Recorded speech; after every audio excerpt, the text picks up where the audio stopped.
Bueno, quería comentarles que esta clase está siendo grabada. Es una introducción al crítico y teórico de la literatura, pero también de otras disciplinas, Mijaíl Bakhtin. Estamos aquí con algunos estudiantes al otro lado de la pantalla. Si este fuera el mundo de Alicia en el País de las Maravillas, me gustaría poder atravesarla y poder saludarlos como cada mañana, hace poquitos días atrás.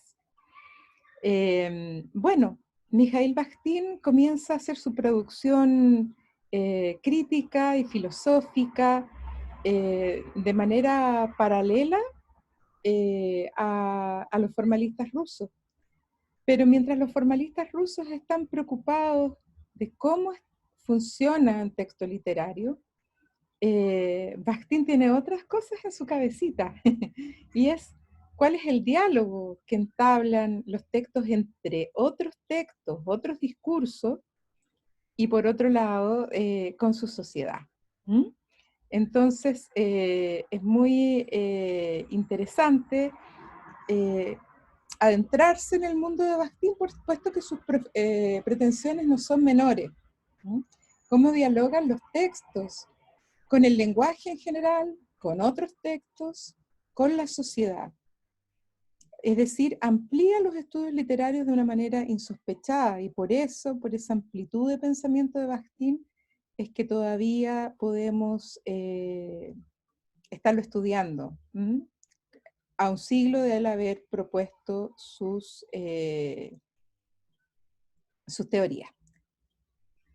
Cuéntenme, por favor, si están escuchando bien, porque me aparece un letrerito de conexión inestable. Entonces, si es que alguien no escucha, pues me dice y yo vuelvo a repetir, ¿ya? Me lo puede decir por el chat. O puede activar su micrófono y me lo diga. Si hay algún problema técnico, también del canal, como diría Jacobson, que también es de esta época, que está haciendo la lingüística. Es una época muy compleja, de muchas transformaciones, de muchos cambios. Ha cambiado el arte, puesto que están las vanguardias casi en toda Europa, ¿cierto? Y también están cambiando los sistemas políticos, pues está pasando, ¿cierto?, del régimen feudal prácticamente de Rusia a lo que después se convertiría en la Unión Soviética. Mijaíl Bakhtin era disidente y por eso sufrió el exilio, ¿cierto? Lo mandaron como una especie de relegamiento a Siberia, como les he contado en otras ocasiones. Porque para él, en la palabra, él va a decir palabra, y cuando leamos palabra en Bakhtin significa muchísimas cosas, casi un gesto de creación, significan todos los discursos, como después lo va a entender Foucault, ¿cierto? Es nuestra materia prima, ¿cierto? La palabra. Para él va a ser el espacio soberano de libertad y soberano del encuentro con los otros, con las otras, con los otros, ¿cierto? Por eso yo no estoy expresando mi disidencia, sino que la disidencia de Bakhtin, aunque podríamos compartirla. Voy a ver si ha entrado más personas aquí, por si tengo que darles la entrada. No, ya. Les decía que él es disidente a este cambio que en el fondo, desde una perspectiva de Bakhtin, decía ser preocuparse de los menesterosos del mundo, pero en el fondo se impuso un sistema bastante violento y también muy represivo en las artes, porque Primo y muchos artistas fueron perseguidos en esa época, una sola cosmovisión del arte, que era que fuera al servicio del pueblo.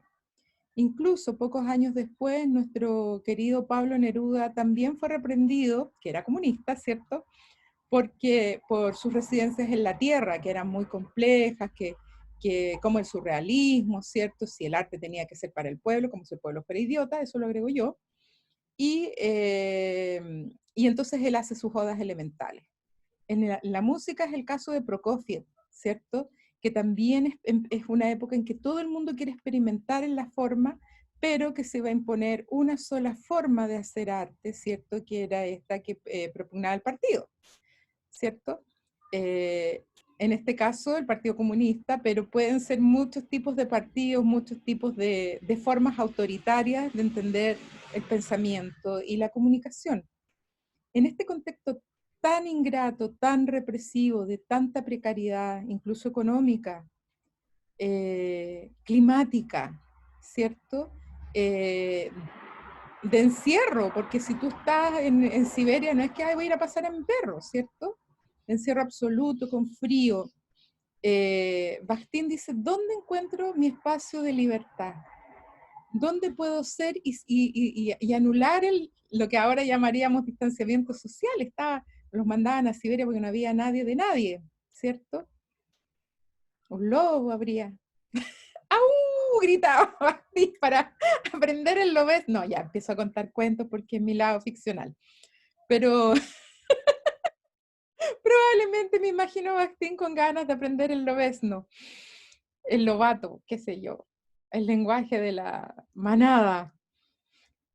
Bueno, pero se dedicó a entender el lenguaje de la otra manada, de la manada humana, ¿cierto? Porque en la palabra encontraría entonces la manera de romper el distanciamiento social, la manera de romper el aislamiento, la manera de ser libre en toda circunstancia y en todo lugar, porque él descubre una cosa fundamental, que es que en los textos habitan muchísimos otros textos, muchísimas otras voces. Esto lo va a formalizar Julia Kristeva después, y ella va a acuñar el concepto de intertextualidad que ustedes probablemente están escuchando desde el colegio.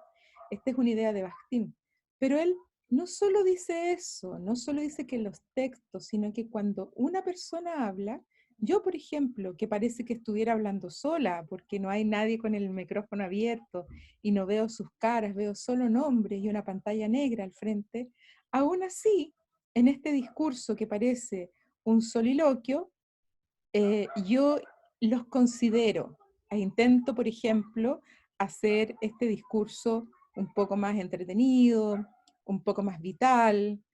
Respecto al contexto, he buscado esta parte que me parece la más linda de mi casa para mostrárselas a ustedes y compartirla con ustedes, más bien, no mostrarla, no exhibirla en ese plano, sino que compartir este verde, el verde de la vida. Entonces, hasta me saqué el pijama. Me puse una blusita que no parecía pijama porque descubrí que mucha de mi ropa parece pijama. Bueno, más no. Entonces, el primer descubrimiento de Bakhtin, importante, relevante, es que aunque parezca que uno está hablando solo, no, ¿cierto? Uno siempre está considerando las conciencias de los demás. Y esta es una idea que le viene de Hegel, ¿cierto? Cuando dice Hegel, el filósofo alemán, que la conciencia se piensa a sí misma siempre respecto de otra. Ese es un descubrimiento que hace este filósofo alemán. Y entonces, esto va en contra respecto a algunas teorías del lenguaje que decían que los seres humanos primitivos, generalmente representados como hombres, by the way, estaban así como en una especie de, ponte tú, estaban haciendo el fuego, ya lo habrían descubierto, estaban ahí calentitos, comiéndose algo, no marshmallows, no, y de repente hay un trueno, y entonces, chuta, pero en Neandertal, ¿eh? Chuta, un trueno, estoy asustado, y que así habría nacido el lenguaje. Como que el ser, esto no es Bakhtin, esto es el hombre, las teorías románticas del surgimiento del lenguaje, ya a las que van a responder Hegel y Bakhtin después. Dice,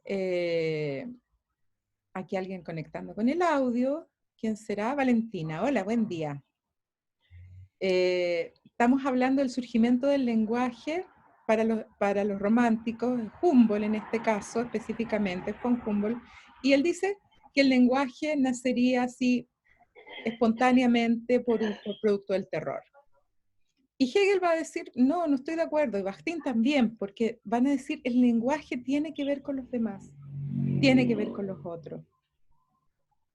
Dice Valentina que se conectó con el celular, pero le abría la cámara al tiro. No importa, si da, es hasta mejor, no se preocupe. Bueno, continúo, que me distraigo un poquitito con el chat, porque uno, como saben, no es máquina, gracias a Dios, es humana. Todavía.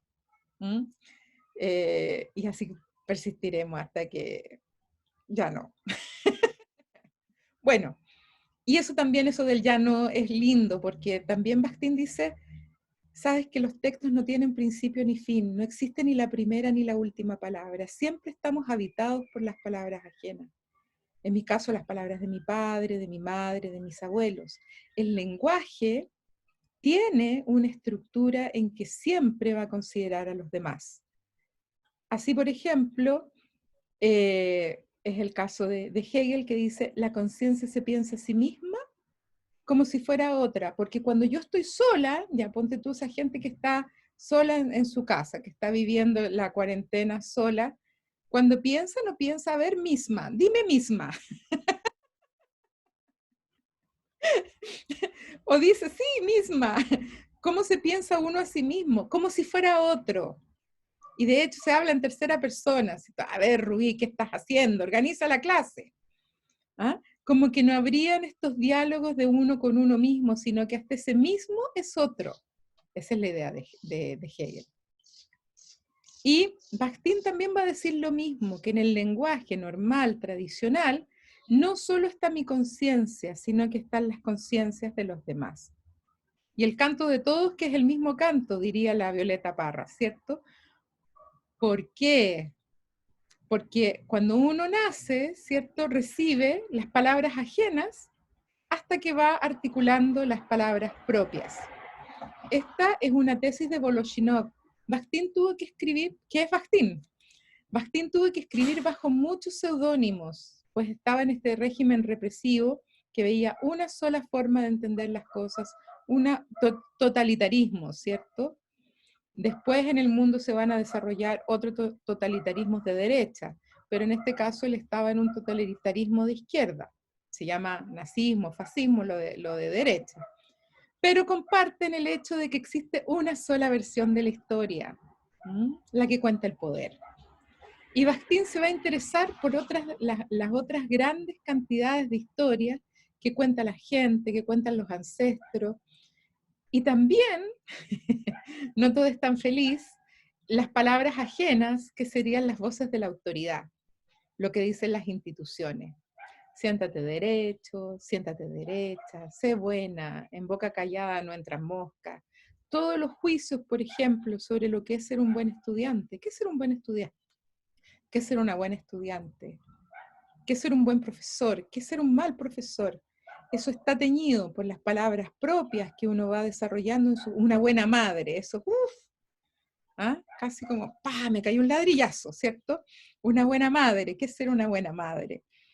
Están todas las palabras ajenas, va a decir Voloshinov, que es Bakhtin, en un libro del año 23, que se llama Filosofía marxista del lenguaje, creo que es el título, y él va a decir, bueno, existen las palabras ajenas y las palabras propias, y la literatura, mis dulces y queridos estudiantes, es una manera en que uno encuentra su palabra propia, porque va dialogando con las palabras de los otros, y es así como en este diálogo entre las palabras ajenas y las palabras propias se va formando la propia conciencia y la novela moderna. Por lo tanto, la literatura es una forma, uno no lo dice Bakhtin, pero podría aseverarlo con total propiedad, de ampliar la conciencia, porque estás leyendo las opiniones, las expresiones, las ideologías de los otros. Por lo tanto, un texto literario no es un lugar donde están las hadas tocando el arpa, ¿cierto? O tal vez sí, quién sabe. Un texto literario, esas voces pueden estar en pugna. ¿Es el destino de una mujer bordar una tapicería llorando una pena de amor? Algo así dice María Luisa Bombal. Y una parte de ella dice, sí, sí, parece que mi destino es estar encerrada en este fondo del sur con este marido, etcétera. Que no me entiende, que lee el diario, estoy hablando del cuento del árbol. ¿Ah? Que no me escucha. Pero por otro lado, en la pregunta, ¿es acaso el destino de una mujer estar encerrada bordando una tapicería en este contexto? Y ya la pregunta habla de otras posibilidades. ¿Mm? Estoy contando como Bakhtin esencial. ¿Mm? Voy a decir los conceptos que están asociados a todo lo que acabo de decir como un resumen. Es lo que ustedes aprenderían en una clase no narrativa. Yo estoy haciendo clases narrativas porque me interesa que tenga lo esencial y que esta clase pueda ser escuchada en cualquier contexto, lavando los platos, haciendo el aseo, dándose un rico baño de tina si ustedes quieren. Que sea mi voz lo más pura posible para transmitir lo esencial de Bakhtin, aunque pureza no sería sería un concepto que Bakhtin discutiría bastante. ¿Eh? Bueno, entonces, ¿cuáles son estos conceptos? Lo primero, él dice que hay un atributo del lenguaje que es la polifonía. La polifonía es un concepto que viene de la música y significa que varias voces cantan y suena hermoso igual.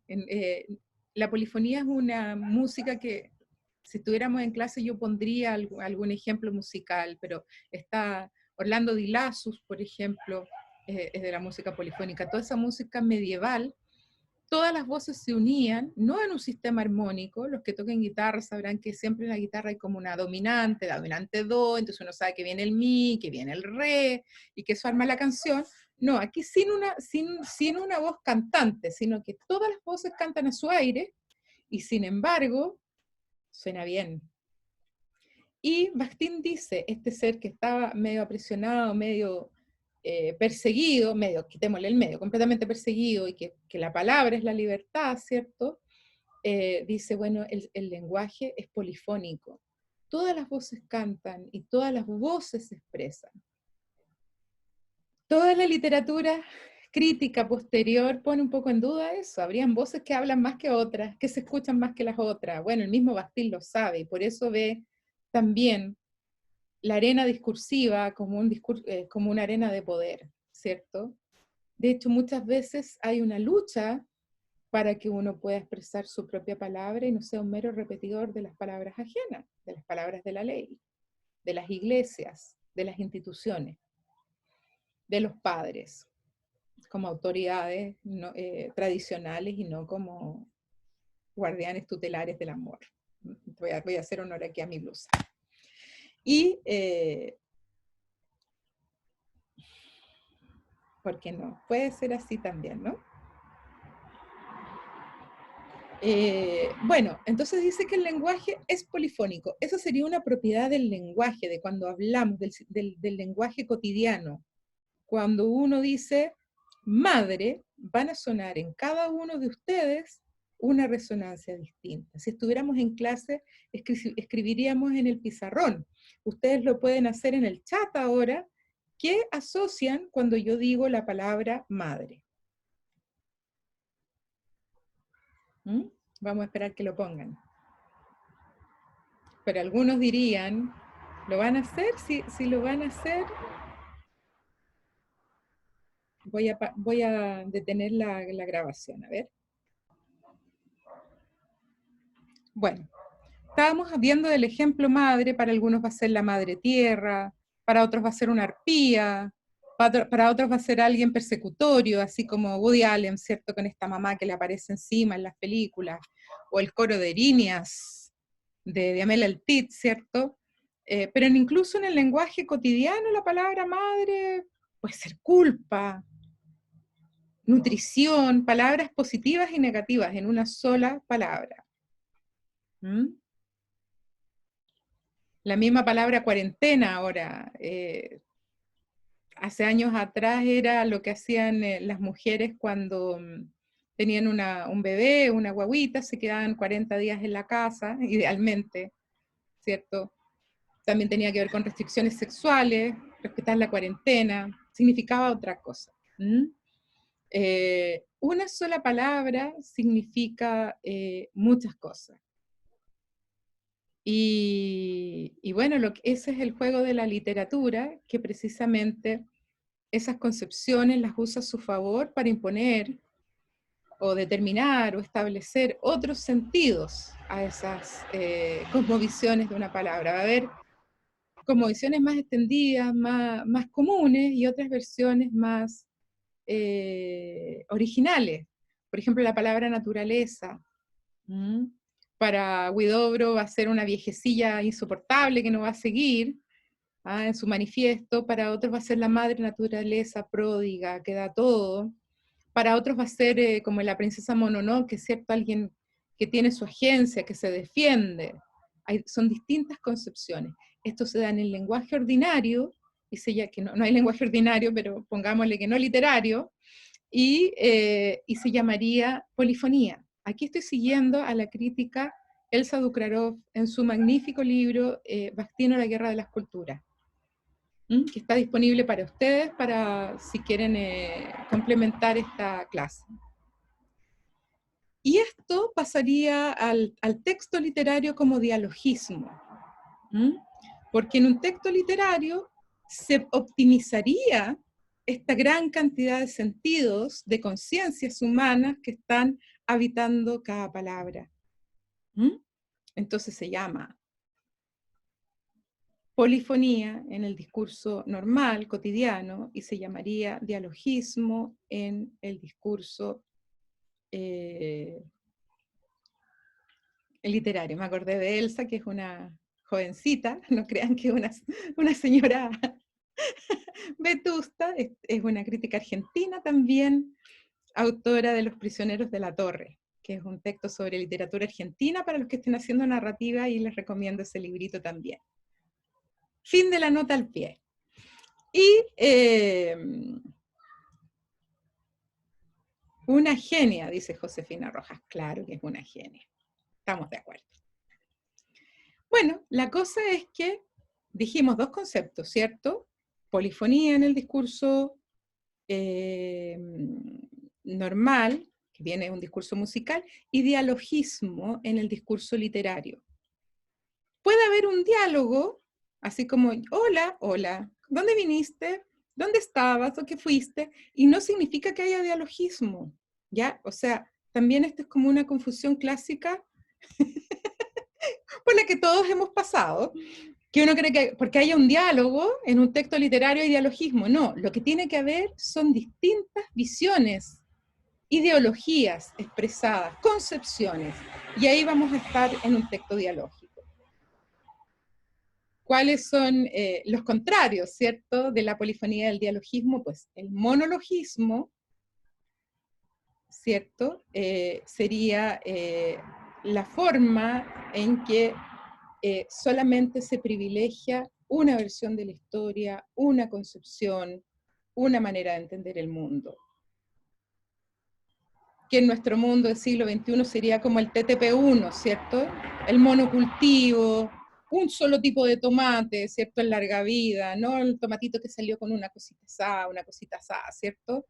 No, como que desafortunadamente, ¿cierto? Hemos seguido el mundo más monológico, una sola forma de vivir la plenitud de la vida, una sola forma de ser feliz, y vivieron felices para siempre. Y lo que ha hecho la crítica es amargarle la vida a toda la gente. Risa diabólica, como de la Phoebe, que tiene esa visión, porque resulta que la teoría dice, no, pues hay la gente es diversa, tiene distintas formas de ser feliz. Y eso nos libera. Y el que partió con esa liberación, diría yo, desde mis conocimientos que son limitados, ¿cierto? En esta época más reciente, es Bakhtin. La literatura ya lo venía haciendo. Y bueno, Bakhtin busca dentro de su contexto los orígenes, ¿cierto? Y es Dostoyevsky, ¿cierto? Busca a los rusos y dice, mira, este es el padre de la literatura moderna, porque en su literatura tú puedes encontrar una multiplicidad de voces. Es un texto polifónico, es un texto dialógico, no es monológico. El zar decía, yo soy hijo de Dios, ustedes me hacen caso, vengan con los impuestos. Stalin diría, yo soy el libertador, todos los impuestos para adentro, ¿cierto? Hitler diría, yo soy de la raza superior, todos los impuestos para adentro y el que no, exiliado, torturado, asesinado, campos de concentración y el horror de la modernidad a todo el que exhiba una diferencia. Pero nuestro Bakhtin está abogando por la libertad por la palabra, ¿cierto? Está queriendo liberalizar todas las palabras y por eso inventa este sistema que se va a usar para analizar textos literarios, para leer, es un modo de leer. ¿Cuáles son los discursos que están en un texto? ¿Cuáles son las ideas que hay en un texto? Distintas, plurales, diversas. Y también es una forma de escribir. Yo no quiero escribir solamente una versión de la historia, quiero incorporar a los demás, atraerlos a mi texto. Aunque sea para reírme, que es lo que hace el MBL, por ejemplo, porque de repente dicen, bueno, pero el MBL tiene una voz muy clara. No significa renunciar al punto de donde uno está hablando, sino hay que incorporar otras subjetividades. ¿Mm? Que en el caso del MBL yo digo de la risa porque él hace sátira, ¿cierto? Generalmente. Ya vamos a tener en la segunda parte de esta unidad las distinciones entre sátira y parodia, de la mano de Linda Hutchon, pero eso tendréis que esperar un poquito más. Entonces ahí decíamos que Bakhtin viene a esta idea de que en sus clásicos está el germen de la literatura moderna, que sería esta multiplicidad de voces. ¿Hay alguna pregunta? ¿Algún comentario? Lo pueden poner abajito en los comentarios. ¿Ah? ¿Alguna disidencia? También sería, es lo que Bakhtin diría, ¿cierto? ¿Alguien lo ve de otra manera? Y estaría muy contento, ¿cierto? Porque en esa diferencia, en esa divergencia, en esa pluralidad, se crearía el conocimiento y se recrearía el conocimiento. Todo conocimiento personal que no considera a los otros es un conocimiento pesado, un pensamiento monológico. Toda esta cosa de hablar por el otro, de decir, ay, pero mira, esta gente sí que sufre. Bueno, dale la oportunidad a que esa gente exprese su padecimiento. ¿Cierto? Eso sería la invitación de Bakhtin. Escucha. Por eso usa conceptos de la música, porque tiene que ver no solamente con la capacidad de hablar en distintas lenguas, que es lo que hace un artista, ¿cierto? Sino que de escuchar todas las lenguas distintas, todas las palabras, y ver lo que hay en ellas. Eso sería respecto a dialogismo, polifonía, monologismo. Y hay dos conceptos más relevantes que están en Voloshilov, que es como un alter ego de Bakhtin, es un alter ego de Bakhtin. Él mismo se desglosó en distintas, esta idea no es mía, pero no recuerdo a quién se la leí, probablemente a Elsa también, se desglosó en distintas subjetividades para poder expresar su palabra. Como las mujeres que escribían en el siglo XIX con nombres de hombres o andróginos, ¿cierto? Porque no siempre el contexto favorece que uno pueda expresar su lengua. Mira, les voy a mostrar algo privado. Yo tengo esta plantita aquí. A ver, vamos a ver si me resulta.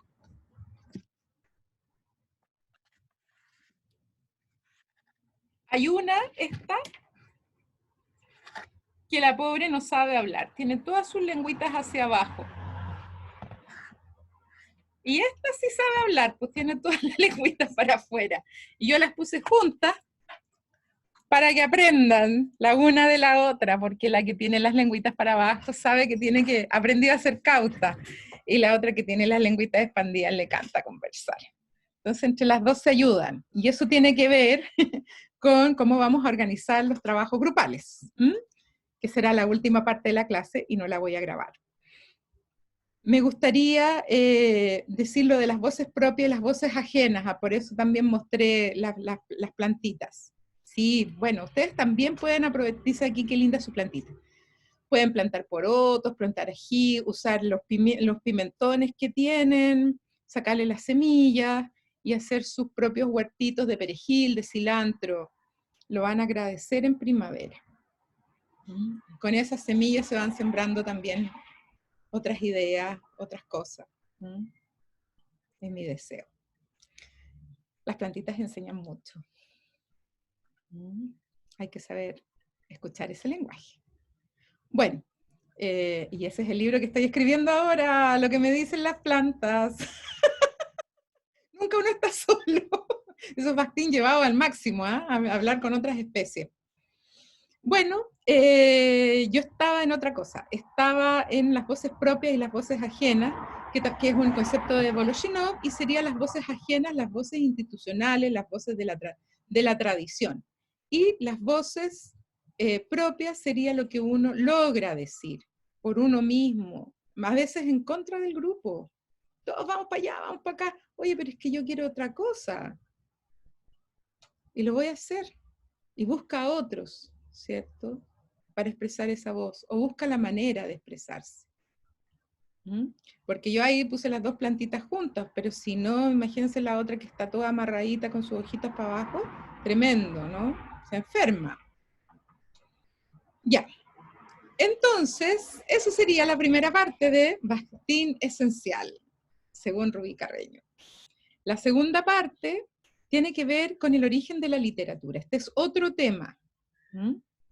Quizás si podríamos hacerlo en otro video, pero lo voy a hacer en el mismo para no perturbar la